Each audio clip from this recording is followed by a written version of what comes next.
Alfred Sisley, 1839-1899. Le rocher de Storr, dans la baie de l'England, le matin, 1897. Alfred Sisley naît en 1839 à Paris de parents commerçants britanniques. Ses voyages le mènent à maintes reprises en Angleterre, même s'il passe la plus grande partie de sa vie en France. Il s'efforça plusieurs fois, en vain, d'obtenir la nationalité française. Aujourd'hui, Sisley est considéré comme l'un des principaux représentants de l'impressionnisme, même s'il vécut dans l'ombre de ses amis Claude Monet et Auguste Renoir. Il les avait rencontrés à l'atelier-école du peintre suisse Charles Gleyre et resta lié à eux durant toute sa vie.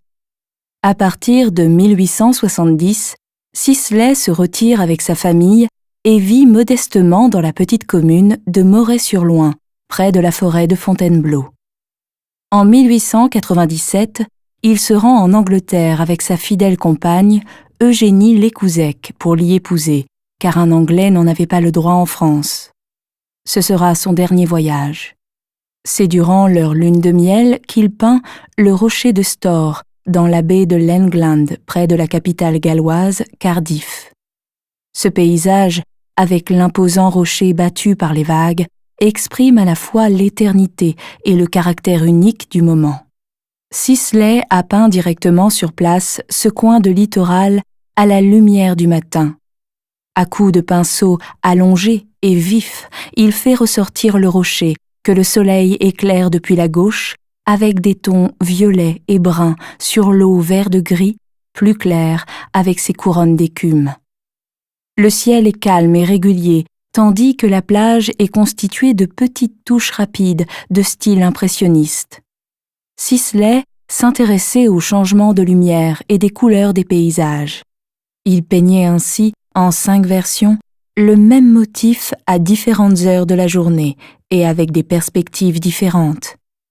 Dans un tableau qui se trouve au National Museum de Cardiff, l'artiste a peint la même scène dans la lumière du soir, avec de longues ombres qu'il a rehaussées d'un petit personnage debout.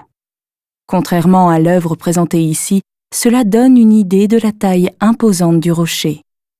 Mais le plus souvent, l'artiste délaissait personnages et détails et se concentrait uniquement sur l'atmosphère du paysage. Alfred Sisley peignit des paysages toute sa vie et les tableaux de la baie de l'England réalisés en 1897 font partie de ces derniers. Sisley s'éteint près de Paris en 1899, âgé d'à peine 60 ans, 3 mois après la mort de sa femme.